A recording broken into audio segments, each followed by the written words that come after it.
Welcome back to Why Blank Lost. I'm David Bloomberg, and last week I mentioned that ever since my co-host Ovi Kabir returned, we were getting the eviction results that I wanted. However, that streak has ended with another Kelly blockbuster win, causing Katherine to head out the door. Yet Kelly cannot seem to lose at all. I mean, she is winning all these competitions here, and I think she did it personally this week to spite you, essentially, David. I believe she did, actually. Yes, I believe someone sent her a note inside the house and said, "Do this to David." You Very know, true. yeah, I mean, whatever, she has not just zero skill, but negative skills in Big Brother, but she apparently has great skills in little 1 minute carnival games. So, It's I mean, that's truly all you need to do to get far in Big Brother at this point. Is you need to be able to play these carnival games quite well. And you know what? I will say Kelly has an interesting strategy, and we'll talk probably more about that down the line. And that strategy. strategy might come to flourish when we see her being the winner of this season. Oh, Because like, God. she's not losing these competitions, and if she just enacts just maybe 10% of her ability to strategize, we might see something. Who knows? Yeah, no, that is not happening. No chance. If it does, that's when I just throw down the microphone and walk off. That'll be the podcast. But yeah, okay. I'm upset Kelly didn't go. I'm not particularly upset about Katherine going. I just really, really, really wanted Kelly out and have since week one. But, like we just said, the blockbuster keeps saving bad players. So Subjectively, we aren't rated them bad yet. Oh no, we are. We're calling them bad. And it's not just subjectively; it is objectively bad players. And yeah, I mean that's why a You tell lot of me people our are winner saying, picks of Ashley, Keanu, and yeah, our side winner pick of Kelly. They're not our blockbuster winners. Aren't top A tier players right now. yeah, yeah. But still, we're not here, unfortunately, to talk about Kelly. We are mostly here to talk about Katherine. Some of what we discuss, a little bit of what we discuss, will have overlap with last week because the showmance was acting as a unit. But even as part of that duo, she is her own person. And so we'll look at how that situation impacted specifically her game. To do that, we'll compare how she played to a guiding set of rules that I originally wrote back in 2004 and have modified ever since. We'll analyze her actions based on what we saw on TV, live feeds, interviews, which are back, and other information. The most recent published version of the rules can be found at robhasawebsite.com/bigbrotherrules. Now, before we do get to Katherine, we usually have a few other things to discuss, and I have a couple this week. One, I was going to bring up from the live feeds, but the show showed a little bit of it. I'm here in the train room broadcasting directly from the train. Can you make sure there's like no one hiding in the corner there? You might have to move around because I might see Ava and it maybe Yeah, snuck yeah. up in there. You probably shouldn't talk about people while they're in the room too, David. That'd be common I, sense right there. well, I mean, it's good that we usually focus on people who are out of the house then we don't have to Mhm. worry about it so much. But yeah, that was just, I mean, that was just funny, that they've been here for how long now? This is week 7 that we're talking about, and you still don't know to check the room before you start talking. Come on. Yeah, I mean that's a good key for anyone in the Big Brother house, but also maybe outside of the Big Brother house. Check the rooms before the person you're going to talk about is in the room, regardless if they're pretend sleeping. I remember, back at the office, back at work, there was a guy who it was really annoying and really bad at his job. And I would send an email, and instead of responding to the email, he would call because he never wanted to put anything in email that could get him in trouble. Because usually what he had were dumb questions. Makes And sense. so I sent him an email, and my phone immediately rang. And I was like, I am not picking it up. I am not. And so then I walked over to talk to one of my staff about him, and it was in kind of a cubby area. So I had my back to the hallway, and I'm talking to her, going, "I can't believe this guy." Da, da, da, da, da, da. And all of a sudden, she's like, No, you had your Disney Channel moment where he's like, "Is he behind me?" "Yeah, yeah." Now the thing is, I didn't care. It's not like he was my boss or something. Mm-hmm. If anything, I was sort of his boss, but it was just one of those moments. It's like, Uh-huh. oh, he's right here, isn't he? He's right. You didn't lose the $750,000 though, so That's you true. did it. You know, you tried. You're not in competition to not do that. So, Yeah. for at least 3 months. Yes. Yes.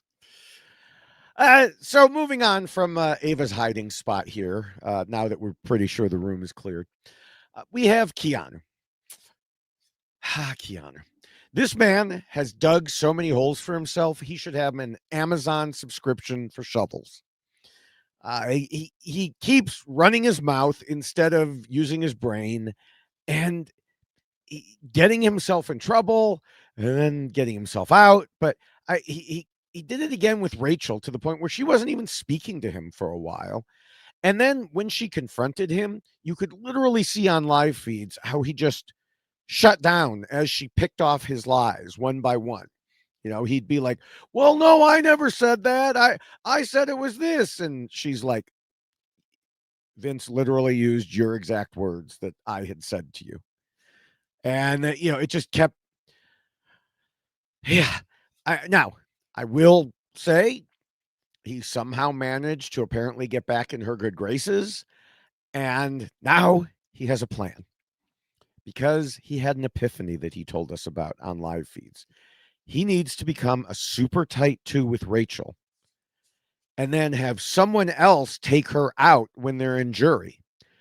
And then because they're a super tight two, she will fight tooth and nail to ensure that he has the votes to win. Now, as usual, he is very convinced about his own delusions because I don't think there's any way that Rachel would fight that hard for him. But if it means he'll work with Rachel for now and not target her, hey, I'm all for it. Maybe if he's next to Kelly, we could see Rachel go into bat for Keanu. Yeah. No, it's interesting because he finds a way to keep himself in the house, mostly by winning competitions. And one thing I find funny is that when he does spill the beans, goes tries like his plans are found out really quickly. It's almost comical. He's so bad at like strategizing, keeping it secret. But the thing I think is the most funny thing about Keanu is that when like he's caught by Rachel, he typically doubles down and goes back to Vince or whoever's in power, and it's like, hey, she told me this. You should still get her out. Like he doubles down Right. on trying to get him out, and then of course she finds out again. It's just so it's like Tom and Jerry, where you have the cat and the mouse, where it's like it just gets beat up and it keeps it, every episode's the same thing, And that's kind of how I liken Keanu and Rachel. And if anything, he is your winner pick. And Yes. by the grace of power, who knows? He might go all the way, and Rachel might try to fight for him to win. Yeah. Yeah. I think you We'll honestly, see. if he does win, David, I want to give you double the points All for your right. winner pick. I think Woo! you have chose the hardest road at this point. All right, so if Keanu does somehow win, it'll be very. I think that'll be very not impressive for Keanu. It'll be impressive for you, David, that you were able to run that person all the way through.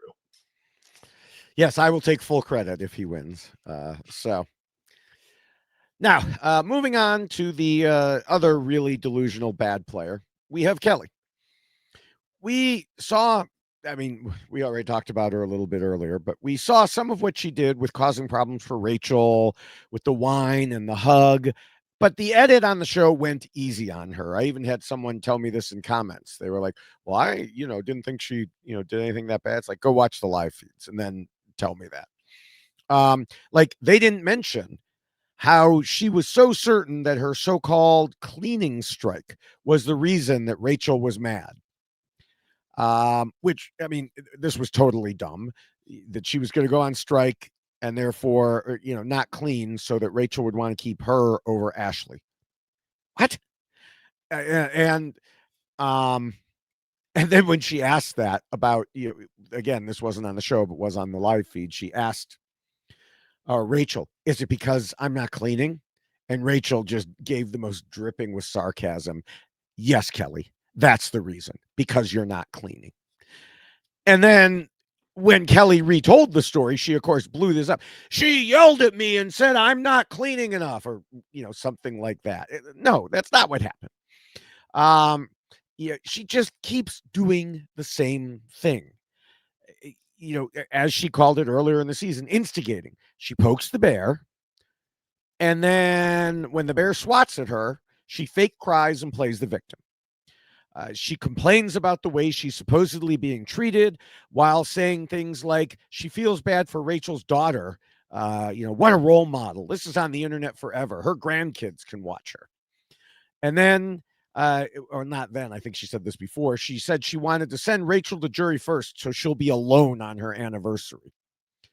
Uh, Ashley said it perfectly this week, again on live feeds. Every time I start to feel bad for the girl, she does something to make me despise her. Kelly is not a sweet girl. She's not nice. Ashley's right. Kelly is the worst possible combination of a person who has no clue how to play and who is also just nasty. And I am over her. Wow, I already know the future.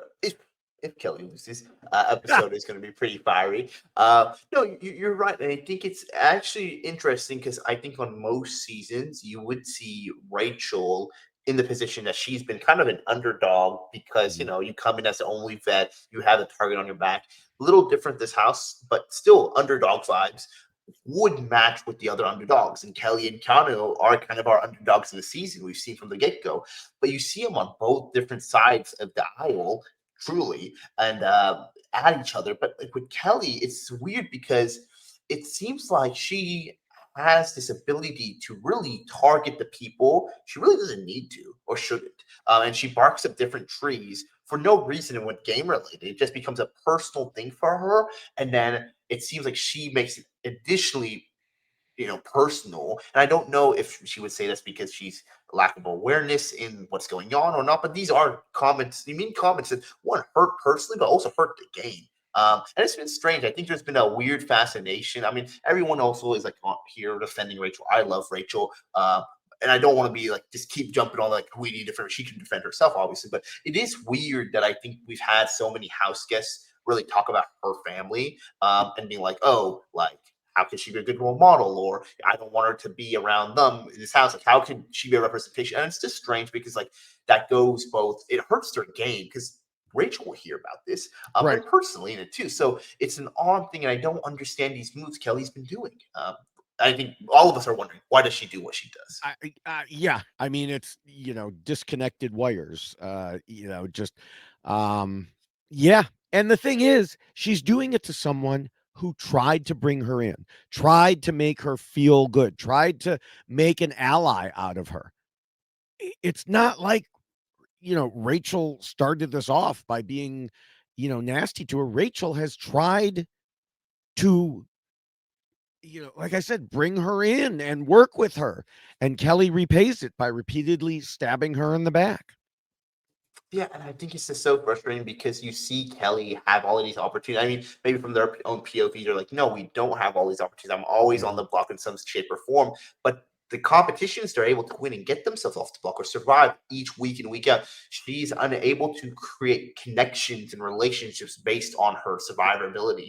People at this point are like, we need to kind of get her out because we'll lose competitions to her, like whoever's standing next to her. But at the same point, she could utilize that for her own good. And I just wish we would see some more strategy for it. Might not always All right. work, but a form of strategy from her that we can You discuss. say more strategy, any strategy, she doesn't though. I mean, we'll talk about this some in a minute here with Catherine, but you know, she was on the block. What'd she do? She went off and hung out by herself.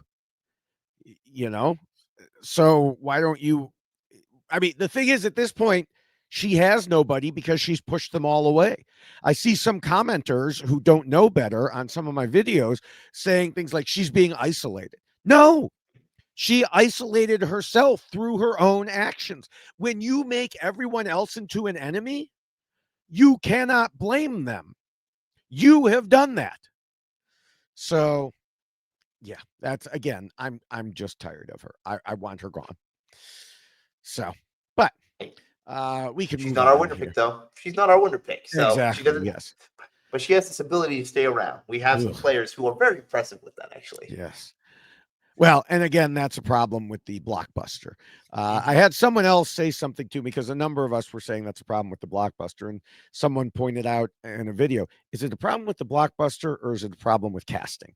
And I said, that is a very good point, and I will have to think about that because I think it's a combination. A short version is I think it's a combination because if casting had not been so bad, we wouldn't have players like a Kelly. And so we wouldn't have to worry about it. If they were, let's say they were all a bunch of half decent players, then we wouldn't be like, that person keeps getting saved. That horrible person that we want out all the time, keeps getting saved. If they were all half decent, we'd be like, okay, they won again. It's the fact that they were cast to begin with as such terrible players that is making it even worse that they continue to stick around. Wow, we don't usually delve into other theories and store like and strategies here, but I will push back slightly. I do think the blockbuster kind of holds the game in a certain way, but I love the commentator or whoever mentioned it to you about is it the cast or not. I think this is actually a fun cast to watch, regardless of the bad strategy Ugh, and good strategy. I no. think because what matters most is that everyone in the cast is around the same standard deviation of good and bad around each other. And I think, unfortunately, with Rachel being there, she is so much better Oh, yeah. strategy wise than all these other players. And it causes such a big power vacuum and a vacuum of a player who knows what they're doing. Because we're seeing Rachel able to bully these players into like not taking her, like staying in the room longer than them. Like people are scared to go against her. And I think it's maybe just of her demeanor. She's very strong and she knows how to kind of control the room, but also too, she knows how to play the game. So I love her being on the season, but I wonder if we would have seen a little bit more fluidity and chaos on these, blockbusters if we had a all newbie season. We'll never know. It's impossible to say, but Yeah, we have what we have at this point. yeah. I'm So do still you? enjoying it. I'm still enjoying it. I mean, it's difficult for me to. I know. Believe me, I know there are different people watch the show for different reasons. Some people are like, "Oh, it's fun feeds." Fine. I'm not going to say that that people should not watch the show for their own reasons. But from my standpoint, I want to see someone who at least knows a little tiny bit about strategy and isn't a horrible person. Those are the two things that I'm looking for. That's a big And request, David. yeah, apparently so. So, I don't find it to be fun when someone like Kelly does this, acts like she did towards Rachel, stirs this all up, cries about it, plays the victim. I don't find that fun. So that's speaking for myself. Let's understand, and I imagine a lot of our viewers would agree with you as well too. I think that's the thing is with these type of shows, right? Especially Big Brother, you have such huge camps of people watching it for Right. strategy and then some for entertainment. I think the tough thing with the game right now is that when you have a game this long, 90 plus days, the lack Yeah. of strategy becomes very apparent quick on. So you turn from a strategy game versus a popcorn show, Right. and hopefully as the weeks go by we can talk about why it's a strategy game and not a popcorn show, but this week we have one person to do talk about it. Yes. So, do you have anything or anyone you want to discuss besides what we've already talked about before we move on to our regular segment? I think we've talked about everybody strong and our winner picks, Eric, Keanu. Oh, I will say about Ashley, surprising in certain ways. I think there's a chance she is kind of turning things around. Mm-hmm. You never know week in and week out, but sometimes I'm incredibly impressed and unimpressed by the way she plays her game. And I don't know, sometimes the unimpressed version is intentional from what we've seen from some of her her live feed sessions with talking to the camera, she's trying to dumb things down, as she says, or Mhm. like play a certain role. And I think some players think that, and they're very surprised when they're like, "Oh, wait, this was a facade." So I think she has a good narrative to take to the end at this point, to Yeah. be able to kind of craft it. I think that's important, at least mid game, regardless of whether you have the accolades to show from it. You have a story you can start to craft. So that's all I want to say. Other than that, I mean, that's all the plays, but I'm impressed by Ashley. So our winner picks, both of us, we were very surprised to see how they played, and then we were like, okay, let's get rid of our winner picks quite quickly, and then they're still around. Yeah. Yeah. All right. Well, then it is time for Julie Chen Moonves is wrong about blank. This week's edition comes, as it so often does, from her weekly interview with Dalton Ross. When she was asked about Katherine, among other things, she said, she's not without skill for BB. She won a veto that takes a skill. She almost won the iconic wall challenge, and she was close behind Kelly in the BB blockbuster tonight. Okay, first of all, she was literally in third place at that point. So I didn't even think about that till I just reread the quote. She was literally in third place because Ava was like seconds behind. Her ball was already rolling down. And whereas Katherine had screwed up, and she had screwed up in an obvious way. I saw as soon as she placed one of the pieces, I was like, oh, that ball is going to bounce in the wrong direction. I can tell it from here. And it did. And so, no, she was not close behind Kelly in the BB blockbuster. So I guess it turns out there are two things that Julie got wrong in that one quote, because the other is we see that even after all these years, Julie still doesn't know what Big Brother skill actually is, because what she listed are not Big Brother skills. Those are carnival game skills. They can keep you around in the game, as we've seen and just talked about with Kelly and Keanu. That doesn't make you a player with any Big Brother skill, as we also see with Kelly and Keanu. But of course, Julie doesn't understand that. And, we're about to discuss what the real Big Brother skills are. The real, but maybe it's what is it? It's like 80% power, 20% will. Actually, I got the numbers wrong. There's a song that goes to the breakdown. We need one for Big Brother. How much percentage is carnival games? And at this point, it might seem a bit more than usual. But one thing I will say, I was really impressed with. I mean, Kelly, her ability to win these type of games. She did that really quickly. So I'm curious to note that if they planned for that competition to be won so quickly. I mean, when you break it down, there's not too many options to put things in there. It's either going to be your first Yeah. or second try. I wonder if when they tested it out, if they did some other variables of it. But it's one of those games you're watching it, kind of like, oh, would you put your ball down first to see where it goes, and then go? No time for that. So Yeah. yeah, I mean, No. Katherine didn't have a chance. Yeah. And I mean, part of the problem is they have them standing there like at the commercial break. So if they're smart, they can already be playing out in their heads where things go. Yeah, This that's a was good point. pretty, this was I consider it a puzzle. It's okay, you had a choice. This piece can go in 1, 2, or 3 slots. And like the bottom one Yeah, was ridiculous. There were 3 places they could go. 2 of them were so obviously wrong. yeah. Uh, you know, like I said earlier, Catherine's was wrong. Wasn't as obviously wrong, but I noticed it when she put it in there. And so, yeah, you just have to, think in your head, okay, where is the ball going to go? And then place it, because they only gave a few options for each one. Mhm. Yeah, I think again it's one of those hard ones because I know they're on a time limit of Right. time, so they know they have to do it there quickly or not. But I do wish they made it a full paint board, where you could put it almost anywhere on there and then see Right. how it goes there. That way, it was very drawn out strategy of where to put those out there. Yeah. But Kelly knows a way. She sees it when she's up there. I mean, it's if nothing else, it's impressive. I worry if this was the entire season, she will not go out. She would be able to win one of these competitions between veto and that. Well, hopefully this will end at the jury after next week here, or this coming week. We will see. We will see. All right. Well, before we get to the rules themselves and discussing the real skills of playing Big Brother, I do want to mention that there's also a poster for the real skills of playing Survivor. It is very similar, not identical. And you can find it at robhasawebsite.com/yxlostfeed. scroll down to the poster and click on it. In addition, you can get the poster on a t-shirt, and you can also get the shirt that I'm wearing, which is the checklist on a t-shirt, which is very similar, though not identical, again, to the Big Brother rules. So again, that's robhasawebsite.com/yxlostfeed.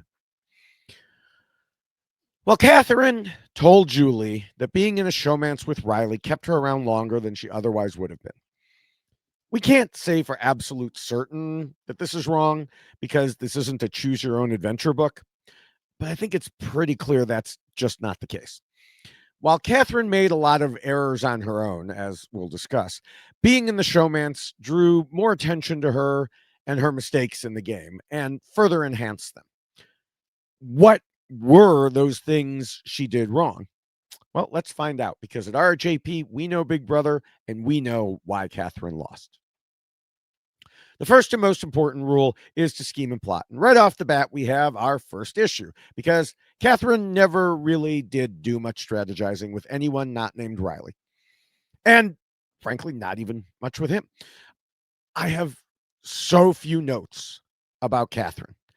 So just so people understand, if you haven't heard this before, through the whole season, we take notes and then, go back and refer to them so that we know the whole path that a person has followed. So far to date, I have over 85 pages of notes. But I had fewer about her than literally anyone else. I would hit the search and it would go, many pages before it found her name and then many pages. And she just wasn't doing much even prior to making the official showmance. And last week we discussed how early in the game, while Rylie wanted nothing to do with such things, Katherine seemed to want to play a little bit. But even then, she was overly cautious. Taryn noted to her in the RHAP interview that others in the house said she barely talked strategy with them, and Katherine responded that she's a very loyal person and didn't want to connect with too many people too soon. This is exactly the wrong way to go about things. This rule specifically says from the very beginning, you have to start making alliances and cementing relationships. It can be difficult to know whom you can trust after just a couple days or even hours sometimes. But if you don't start fast, you'll be watching from the comfort of your own living room like the rest of us. Note that I said from the very beginning, players need to make those connections and alliances early. She did the exact opposite of what it said in the rule. And then, as she continued to Taryn, more recently, she didn't feel like she could trust people. Well, I wonder why you don't have people you could trust when you didn't form bonds with them over the past month and a half that you've been there. Yeah, and I think we were cautiously optimistic, or at least I was, early game on because it seemed like she wanted to play a bit of a social game, lay low, and kind of work her relationships there. So when she did get into that showmance, it looked like she would actually be able to strengthen her ability because she had a vote there. People wanted to keep the showmance around, and we hope that she would strategize a little bit more. Rylie was not a big fan of her strategizing with other people, and then that kind of halted it, I think, slightly. And then we just kind of saw her and put them both in an island in the game, both socially and strategically. And like you mentioned, later in the game, it did her no help because she had no relationships that she could lean on. I mean, she had the power of the guilt, essentially, that Rylie went out that she could kind of lean on. And I was hoping maybe we would get to see her strategize heavily this week, but it seemed like she tried to weaponize the guilt more than anything and not really successfully. And more than that, it seemed like her will to be in the game was much less so too. So it's unfortunate when you see a player go in the game who wants to play Big Brother, and as time goes on, you see them kind of lose that interest to even play the game anymore because somebody leaves it. Yeah, I mean, I will agree that part of Catherine's lack of gameplay was due to her showmance. There there were really two aspects of it. One, that she only spent time with Rylie, and two, that, like you said, he didn't want her spending time with anyone else without him. And sometimes she even tried discussing things with Rylie, and he shut her down. Even something as simple as her asking him not to talk strategy so loudly when he said he couldn't effing wait for Zach to get evicted. And then he told her he didn't effing care, and what are they going to do? At another point, she said she felt bad about evicting Mickey, which set Rylie off and led to him telling her to watch her attitude and, that she had a tone and had an effing voice and was yelling at him when she was actually whispering. Now, obviously, all of that had a negative effect, but she was still her own person. She could have made the choice to go out there and get to know people and strategize with them. In Ashley's goodbye message, she said Katherine deserved to show who she is as a player without Rylie. I agree, but she could have done that while Rylie was still there, too. Yeah, I mean, it would have helped her a lot more in the game if she did that. And I think it's unfortunate when we go back and see why did Riley go home? How did this happen? Well, we saw Lauren use the veto this previous week, then ended up Riley going on the block and ended up going home. And Catherine's very upset at her. I told you not to use it, but she did not utilize her ability in those relationships to strength saying, hey, let's not use this. Like wasn't ever part of the conversations of planning what was the next part of it because she was always stuck with Rodley typically.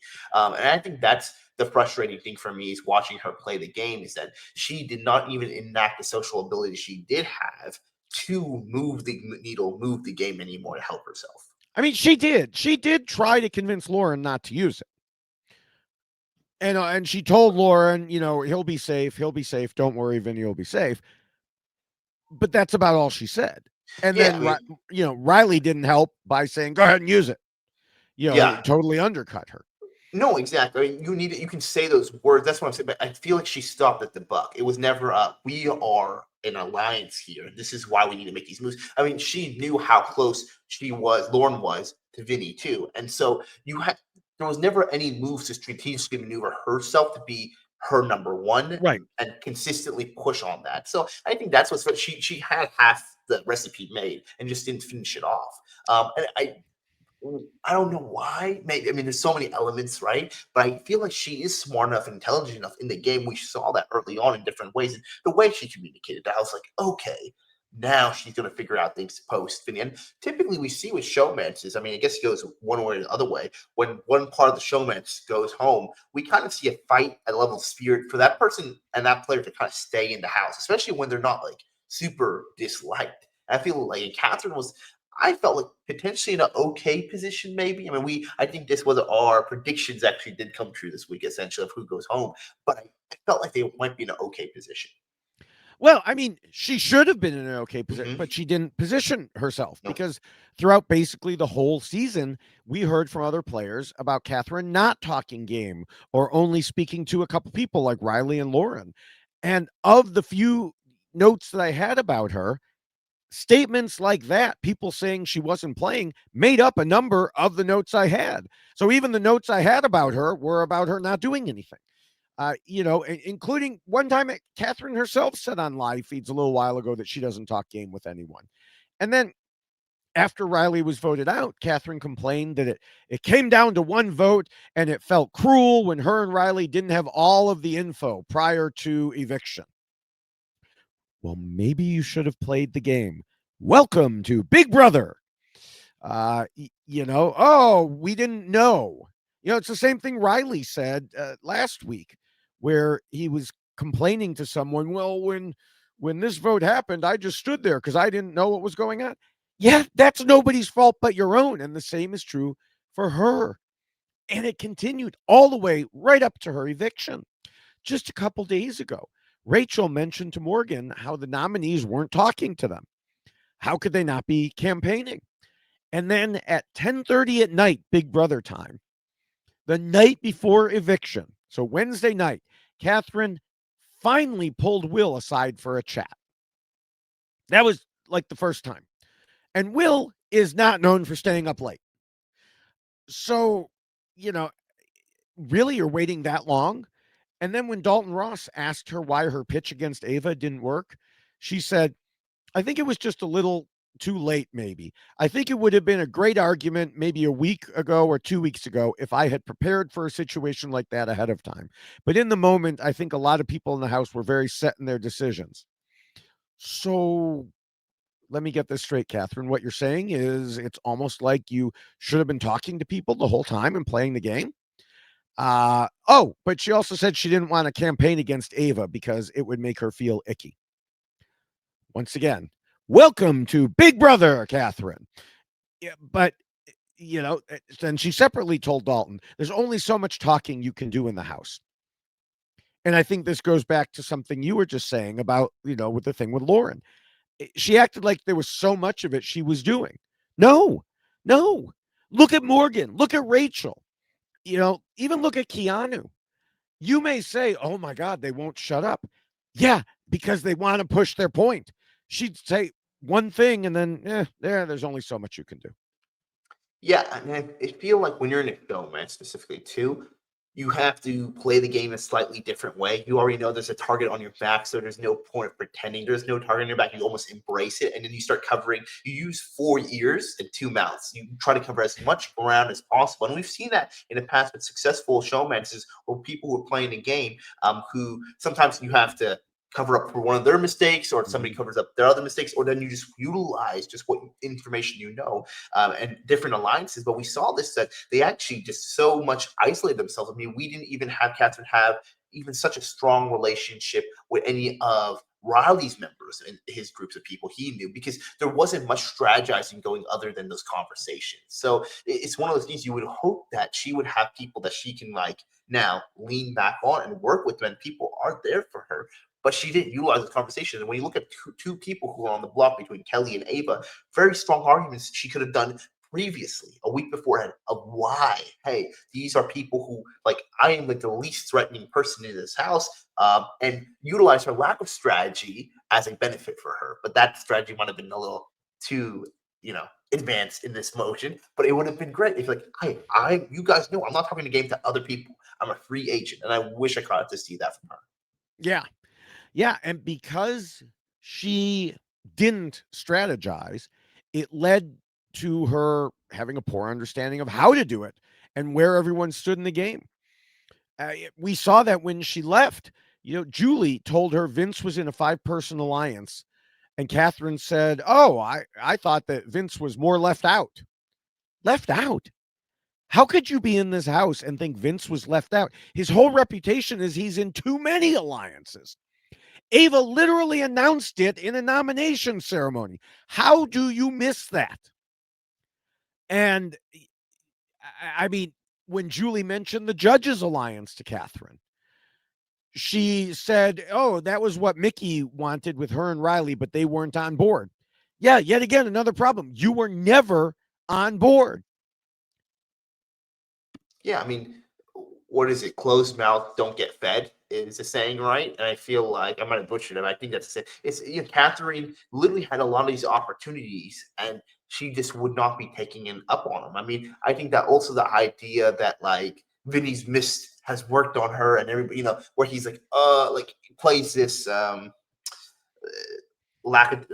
lack of better words, someone who just feels like he's unable to do these. Like these things just happen to him.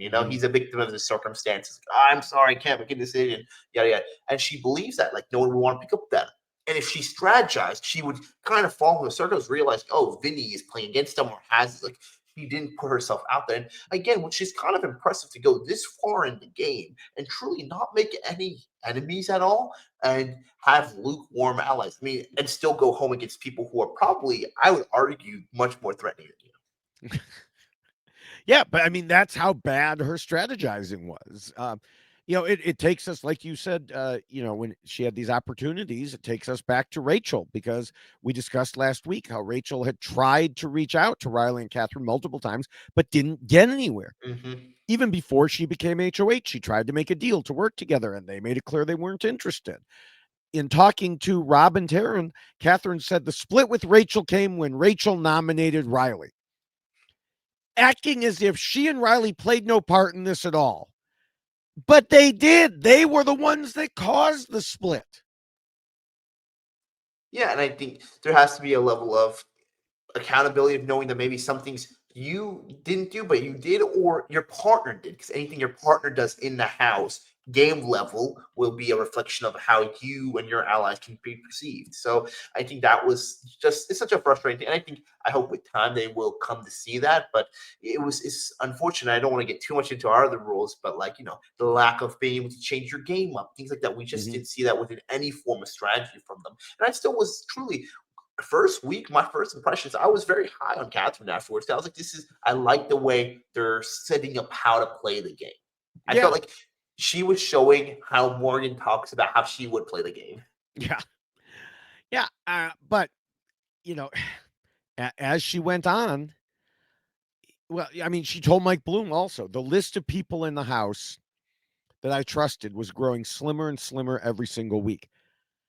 Well, yeah, because you don't talk to anyone. So how else are you going to do it? If we go to Blue Sky, which I recommend everyone does, and look at Dolfica, that account, you may be familiar with it if you've been following, um, Big Brother for a long time. And so Dolfica puts together these alliance charts, does them every time. If you look at this week, Catherine had one connection in the alliance chart to Lauren. Ava had four specific alliances, plus what you don't see on the chart are just generally good relationships with almost everyone. Well, gee, how do you think that's going to end up if you're up against Ava?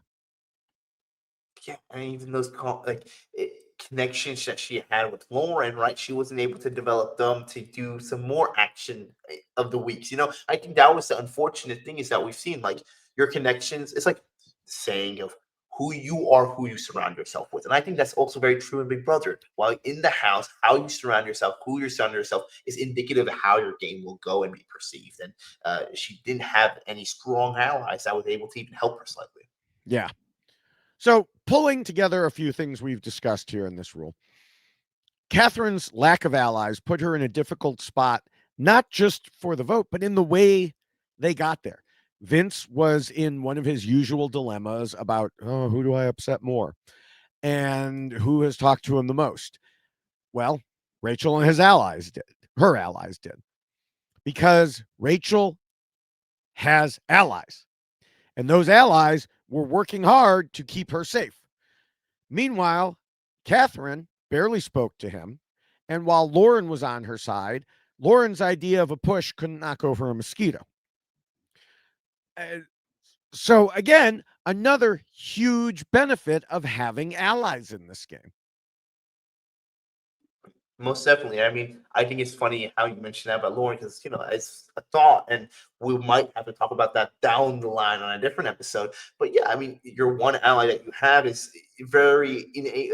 They're both frozen to make an impact in the game, and they worry about each decision they'll do. So within that, it's not going to happen, and you're going against. I mean, in all measures, Rachel had so much more work she had to do to climb to not be the nominee or to be the Mm-hmm. replacement. And you had people truly working overtime because I don't think if one of her allies, Rachel's one of her allies, any of them, decided, hey, maybe I don't want to keep Rachel off the block. I want to throw her on the bus. It could have been done.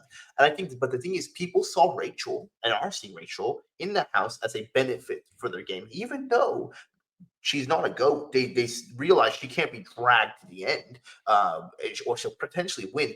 Versus Catherine had so many other arguments she could be made to be why I am beneficial to your game. I am a free agent. We don't have beef. My competition prowesses aren't too strong, and also the number one person who would have voted me to win the game is actually out of the game. So you probably want to keep me in this game at least for jury, so I can vote for you to win. Yeah. Um, she had so many arguments. Yes. Yes. All right. Well, that was a lot in Rule 1 for someone who basically did nothing in Rule 1. But we can move on to the second rule, which says not to scheme and plot too much and to keep your scheming secret. And of course, we have some of the same problems here that we had with Rylie in terms of being in an obvious showmance duo. Uh, the main issue is usually that, as the rule says, open partnerships like this are just begging to be split up. Well, that part happened last week. Sometimes when a showmance is split like that, and you mentioned it a little earlier, the partner stays safe for a while because others feel like they've been somewhat defanged. But other times they get nominated right away the following week. Now, of course, the most obvious way to avoid this problem is not being in a duo that everyone knows about. Okay, let's just say that clearly wasn't an option.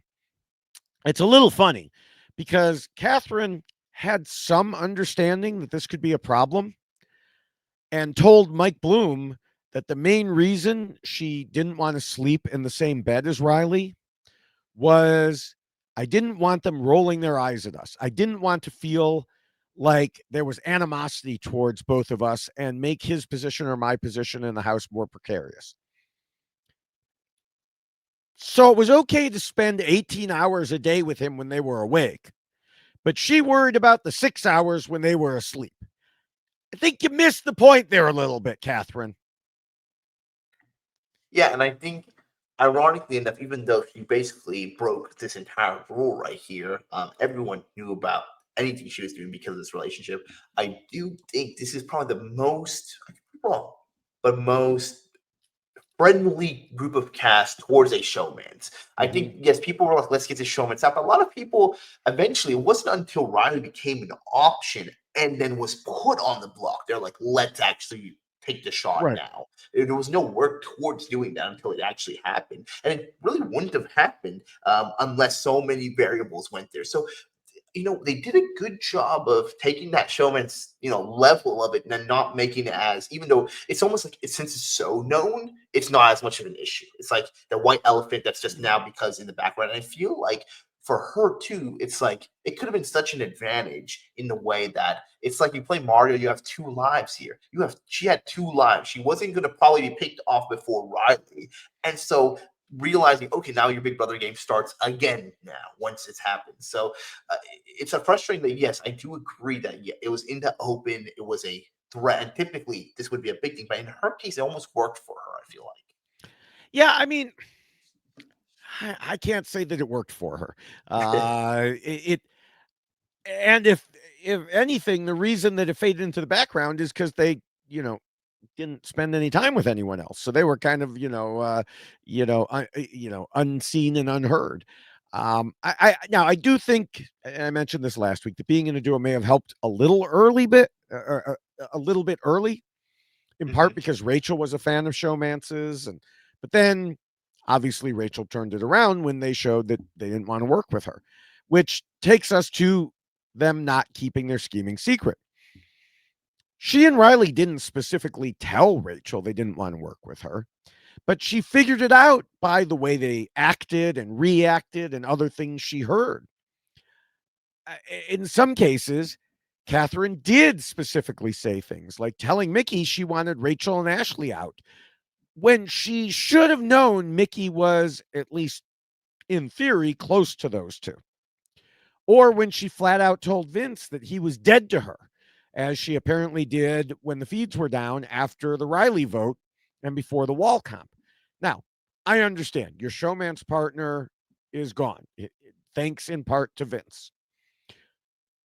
But you can't tell someone that right before you're about to find out who's going to be HOH. And then it continued into the wall comp itself as Vince offered her a deal when they were the last two standing. She should not have just shut him down unless she was absolutely certain she was going to win, which, of course, she didn't.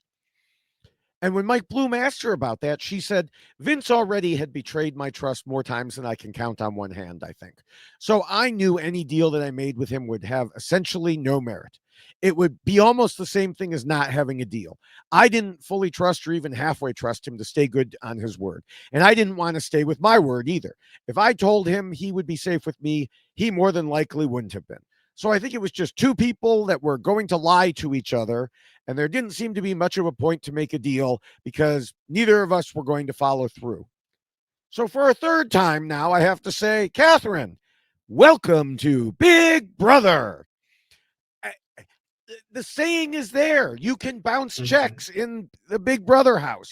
There was zero reason to refuse the deal, even if you were 100% sure he would break it.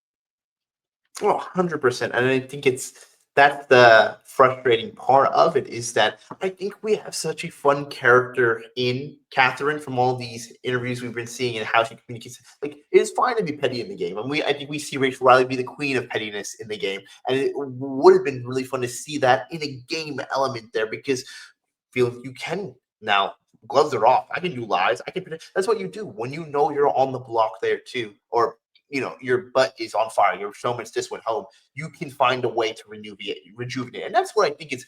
There is so much that set Catherine to go home, correct, throughout the whole entire 2 weeks. But I truly think in this week, if she just kind of changed up her game a little bit, we could have seen her stay around. And so it's so frustrating to see that it is truly. I think it comes down to just a lack of at all willingness to be strategic, willingness to play with other people. And yes, people found out about it, but I wish some people found out more about her strategies because then they might have been apt to work with her, but she had none. Yeah, I mean, another somewhat odd way that Catherine shared too much information was in telling people if Rachel gets to the end and Catherine's on the jury, she's voting for her to win because whoever let her get that far is stupid. Now, I do like the sentiment. I happen to agree with it. I've said it many times before in situations with returning players. Like, if these dummies let you get to the end, then you should win. And the problem, though, is that put one more target on her because there are some people who may be thinking, I might end up at final two with Rachel. They don't want to give up a vote like that to someone who has sworn they're going to vote for Rachel. Yeah, I want a house. Well, we've talked about it. We're starting to decide maybe I should take Rachel, be my final two, Yeah. that it comes to play. And I think we have a longer version of jury. Essentially, it feels like pre-jury is a shorter version of jury, longer version of pre-jury. All these things have some form of impact there. So, yeah, no, it's frustrating to see what could have been. Yeah. Okay, well, we can move on to the third rule, which talks about the need to be flexible. Last week, you started leaning one way, but I convinced you to go the other way with Rylie. What do you think of Catherine in this rule? I do not think Catherine was at all flexible because it passes the test. She was challenged. She had her showmance go home, the ultimate test of flexibility. Can you figure out how to navigate your game now? And for many players, for many showmances, they are sunk in the both because both of them are viewed so badly by the time they want to be voted out. This wasn't the case. Rylie wasn't even viewed badly leaving the game. Two people really liked him in that house. They just like, hey, he's too much of a threat right now. And we saw Catherine. Hey, maybe she is not. She hasn't, won so much. She isn't. Is she the worst person in the house? No, she had so much ability to be flexible. And it's truly choose your own story game because I think if a player can go into her shoes and play the game, there are many different options they can do. Because certain players are kind of like when the week happens, if they don't win some sort of competition, they're done. We know that. This was not the case for her, and we saw no ability for her to be flexible, work with other people, work with Rachel, talk to Vinny to figure out some pathway to stay at the house. Yeah, I totally agree with you. I do think she tried at times, but generally it didn't work at all. She was just too connected at the hip to Rylie, and that limited her ability to strategize while he was there. We talked about it already. He didn't want her doing it at all. But even when she tried to, she had to consider what he wanted at least as much as what she thought was best. Of course, all of this was hampered even further by her apparently not being interested in really talking to anyone at all, which didn't even change when he was gone. So it's hard to be flexible when you're not even talking to people. No, I mean you need to have some level of action to be able to change that. And we just saw her take the opposite of the inaction in so many ways. And when she did decide to kind of do things, it was like, like you mentioned, it was so late by the end of the game that is the first time you thought that there's an option to work with some other people potentially. Yeah. All right. Well, the fourth rule tells players they should not let their emotions control them. Although Catherine kept the touchy feely aspects of the showmance under wraps, she was into him. And as we've discussed, she spent almost all her time with him. She even said as much when Julie asked about it in what really seemed to be a way for the show to cover their butts when it came to the relationship. Like, hey, Catherine, there's a, without saying it this way, there's a lot of people out there who don't think you were as into it. What do you say? Put her on the spot on national live television. But that part aside, it's clear she was playing the game, such as it was, with him as the primary concern. So it was all emotion.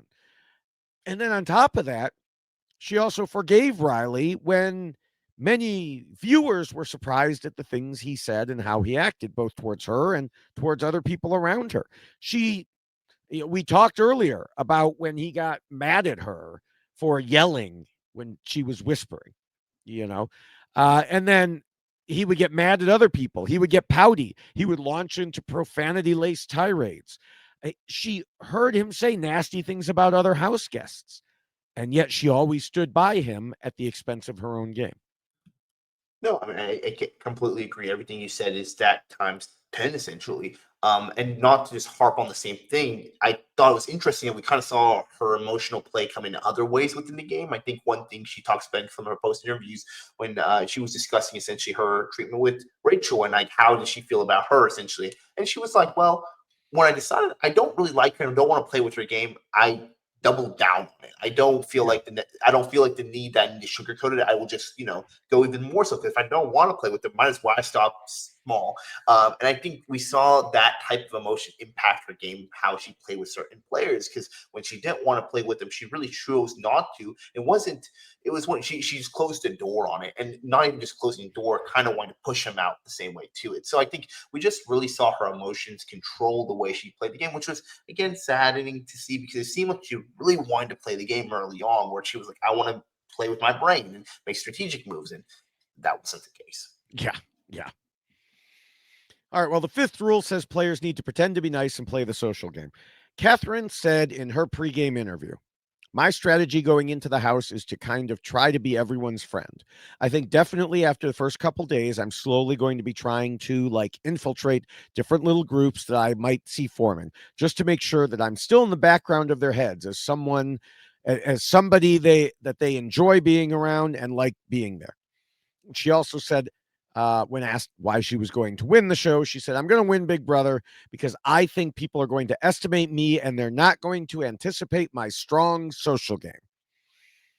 Well, she didn't win, and she definitely didn't have a strong social game, nor did she follow through with any of the other plans that she mentioned. In fact, she went the opposite direction. Will called it out on live feeds this week, saying to Ava and Vince that Katherine and Rylie were playing just as a duo and not with anyone else. Vince said that's the danger of her situation. You isolate yourself. Ava added that they put all their eggs in one basket.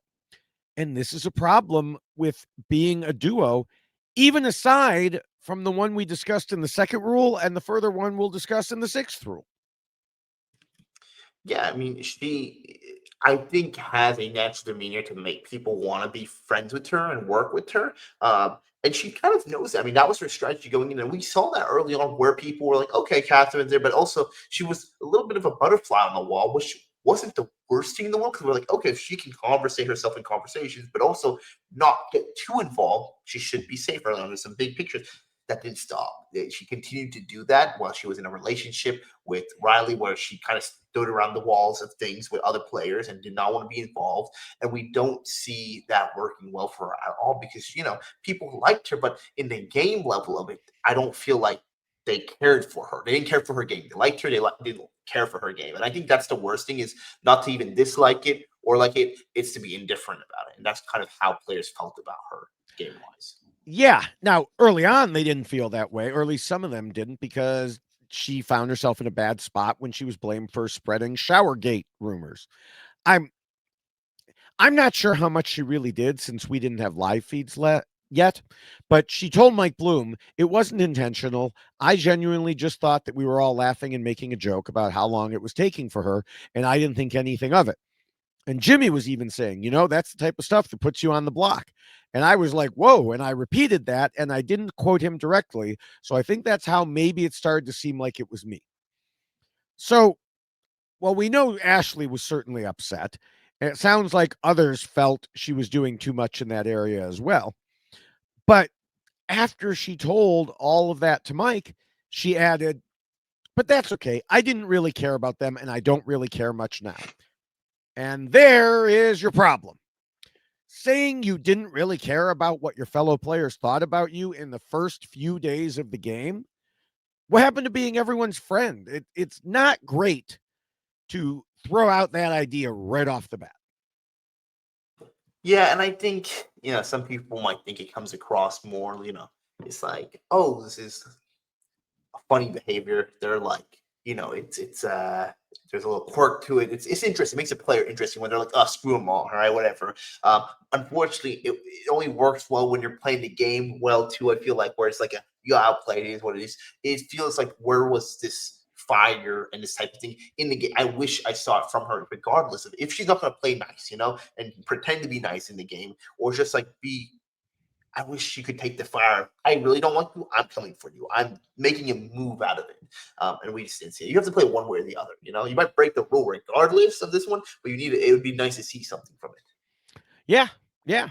And then it kept going from there. She was clearly never going to be best pals with Ashley.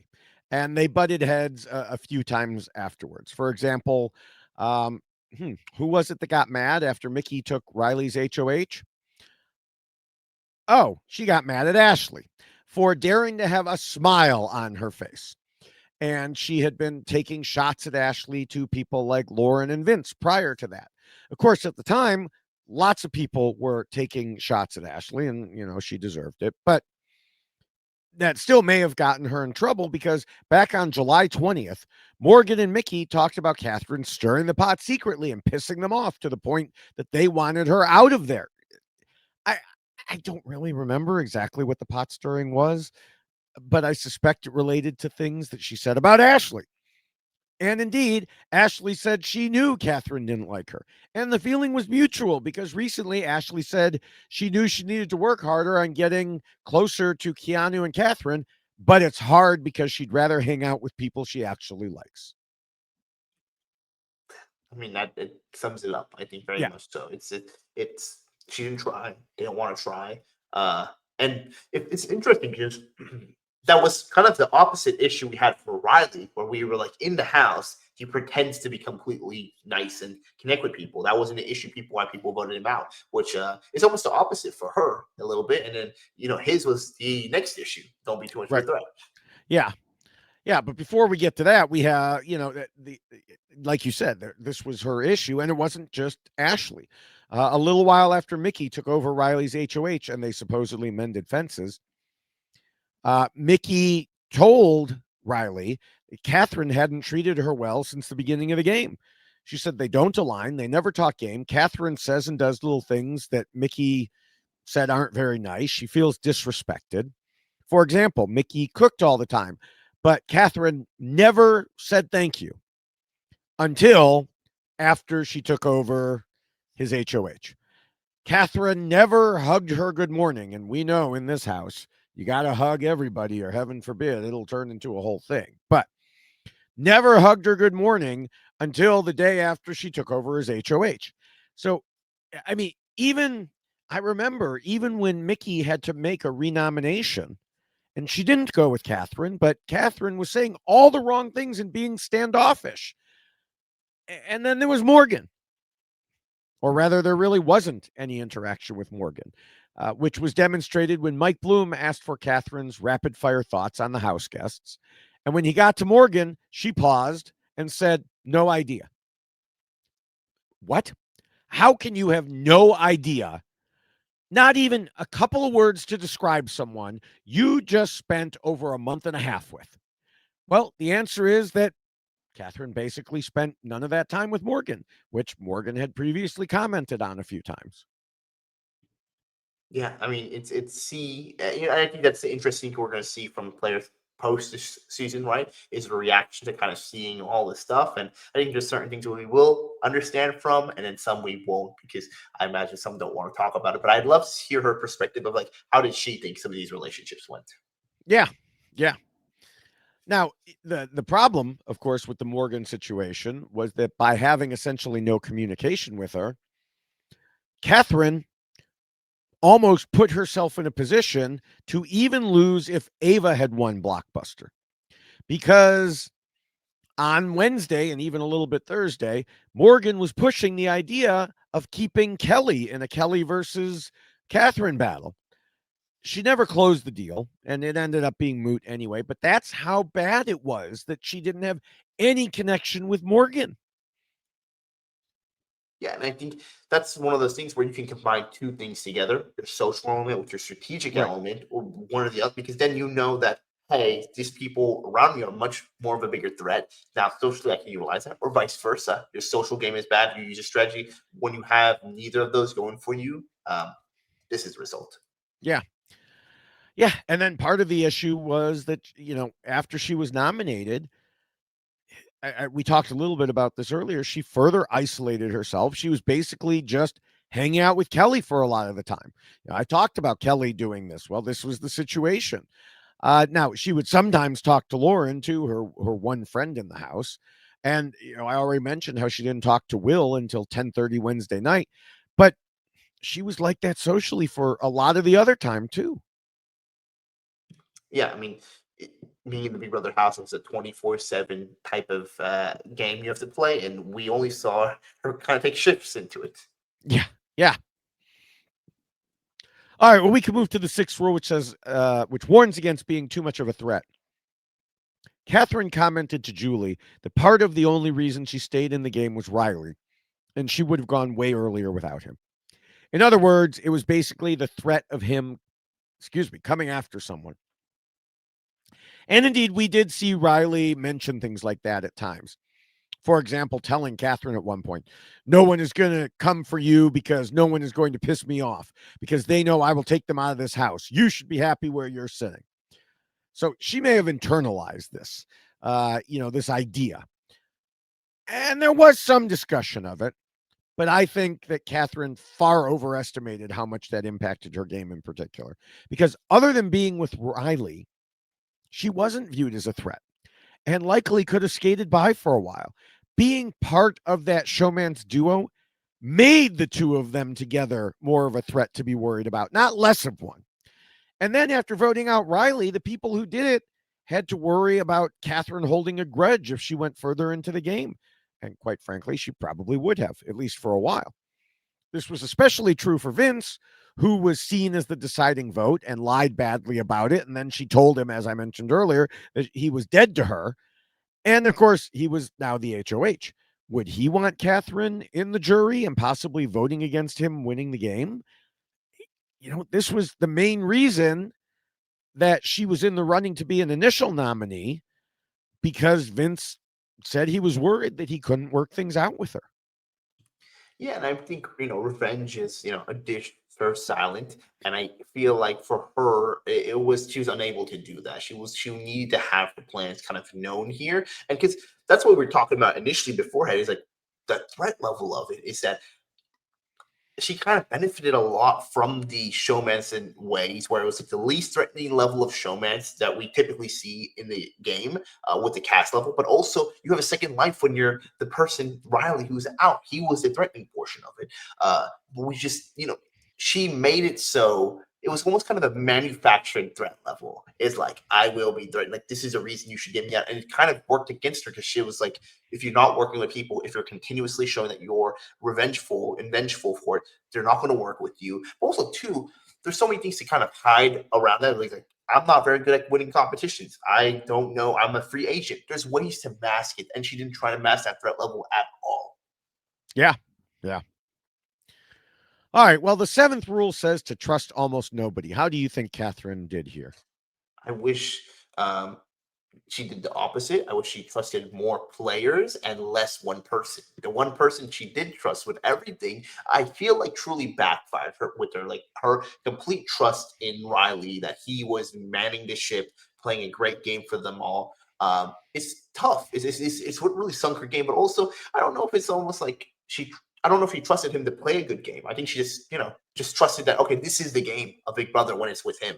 And if she was able to solidify trust in other allies, and I know we might discuss like she trusted Lauren not to use the veto, and now it's her downfall in ways. But I feel like behind, you can say, "Oh, I trust you, David," but unless there's actions to show I trust you, it's mute. And I don't think we saw that from her.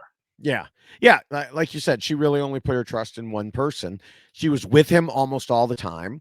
What little strategy they did was done together, and she didn't even really socialize much with the others. Like I mentioned earlier, she said in an interview that the number of people she trusted dwindled as the game went on. Well, that's because she didn't do anything to gain trust. So I guess, she followed the rules. She trusted almost nobody, but not in the way that was intended. That's for sure. That's correct. The one time breaking this rule doesn't help you very much. Yeah. Or doesn't hurt you. Right. All right. Well, with that, it is about time to wrap things up. What are your final thoughts about Katherine? Wow. It's interesting. We tried to separate the game from the person from it. And I think Katherine, we've seen, a really true combination of people, how they viewed her throughout this entire game. Game alone, though, it was so, I think with Katherine, we kind of saw in stages of how she played the game. Initially, where she wanted to play the game, play kind of a butterfly to the wall, and that was rudely interrupted from her relationship with Rylie. And at that point, when I talked about having the powers of a showman, having 4 ears, 2 mouths on the ground, it became just one person. They separated their ears, they put it all in one, and put their mouths in one. They didn't have any of a circular alliance around them that they could work with people, and that really hurt her game. But then she got a second chance in the game when he was voted out.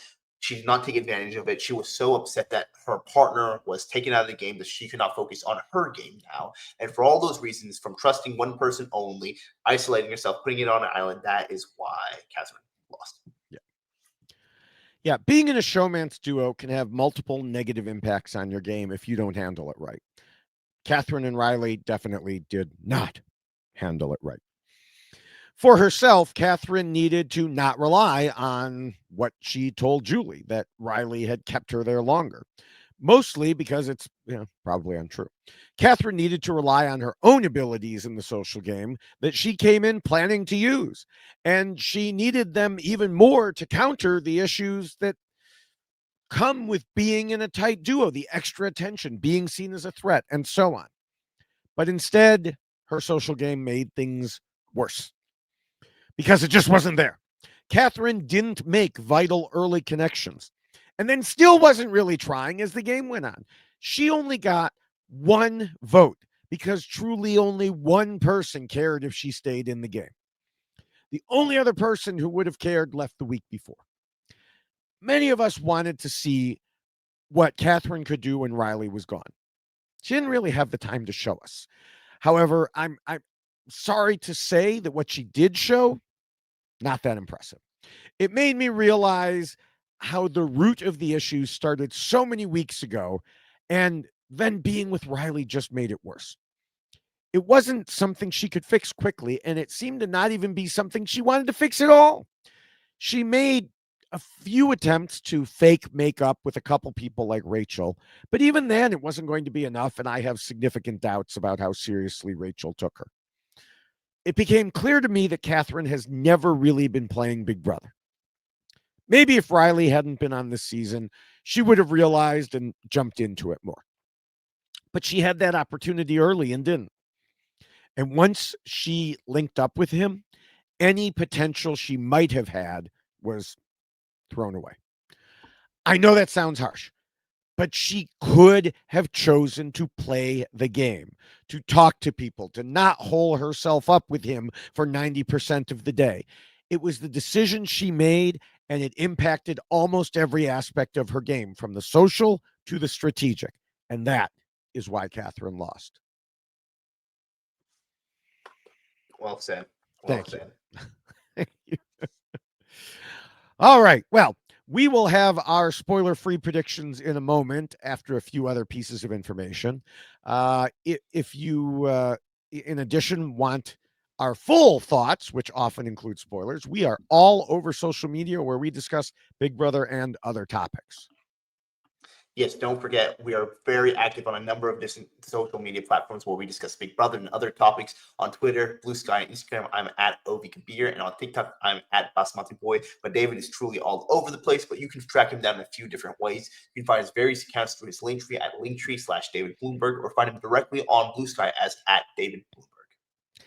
Yes, I encourage, as I always do, anyone at any of the other places to come over to Blue Sky for all your Big Brother discussions. So many major Big Brother accounts have moved. It's just a better place.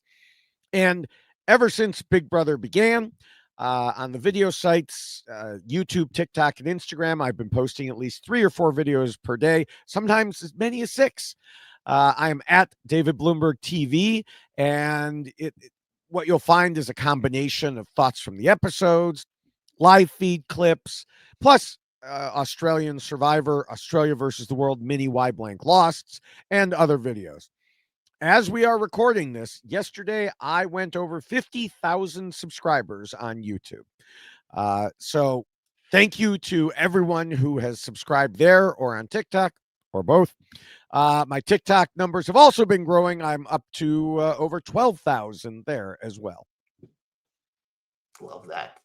Congratulations. Thank you. Thank you. I'm going to need a social media marketing person if you know anyone who, Making it big time here, David. We'll have to see. We'll have to see. All right. Well, it is time for predictions. And as always, we do these before we even know what's happening. So I wrote this up during the live feed downtime, and it is therefore completely spoiler free. I, as I'm writing this, really think Mickey is ready to win an HOH. If she does, things will get interesting because I believe she will nominate Kelly and Keanu and maybe Vince. And I'm hoping that it means we finally get Kelly out of the house before jury.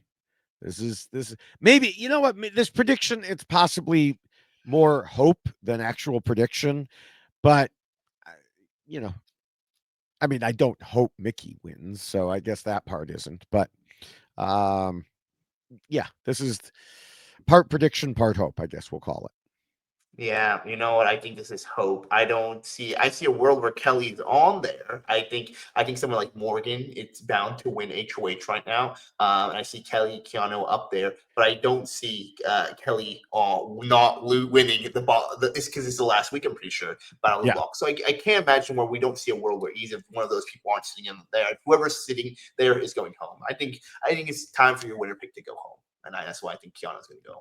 Okay. Okay. See, I can't predict that Morgan will win HOH because she always says she's good at this stuff and then she always fails. Like the wall. She said she was going to be so great at the wall. You're going to have to peel me off of there. And then she's third out and complains it's because of like scoliosis or something like that. Now, it may be.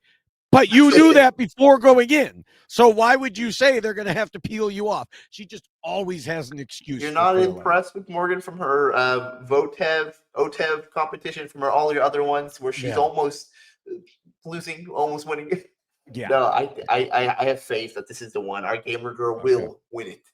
Okay. Now, as we wrap up, I want to encourage people to check out our RHAP patron program at robhasawebsite.com. Patron. Rob has several patron-only podcasts for Big Brother, plus other perks like the Facebook group and Discord. You can help support shows like ours and everything on the network by becoming a patron at robhasawebsite.com/patron. And make sure you're subscribed to all the RHAP podcasts by going to, well, you can go to WeKnowBigBrother.com. That's right down there at the bottom of our screen. If you want Big Brother podcasts, you can go to WeKnowRealityTV.com for Big Brother plus Survivor plus other things. And so you go to wherever you want and select your podcast service of choice. And you will not only find content like us and other Big Brother podcasts and daily live feeds and things like that, but a number of other shows and topics depending on which of the websites you go to. And finally, we want to thank Scott St. Pierre and Jessica Sterling and the whole RJP and Reality TV Wrap-Ups behind the scenes team for all the work they do, from editing and posting and everything else. We really appreciate everything they do to get our voices from our microphones into your ears. thank you to all of you all for tuning in. We got a lot of comments this last episode, and we're hoping we can continue that over. Let us know your thoughts. Tell us what you loved about Catherine Games, what you didn't, what did we get right, what did we get wrong, and who is amazing you, who is surprising you throughout the season. Because as you can see, our winner picks, they're playing a game. So I'd love to hear what your winner picks are doing. Stop encouraging people to tell us what we got wrong. We don't get things wrong. We know Big Brother. We know Big Brother. We know Big Brother. David Bloomberg does never get anything wrong. So that's right. It's so far got anything wrong, let me know. Yeah. All right. Well, thank you, Ovi, for another great episode. Even though you broke your streak of having people that I wanted to go. I guess So you can't close. be perfect So there. We will see everyone in a week. And until then, you can find us on social media. Bye. Bye.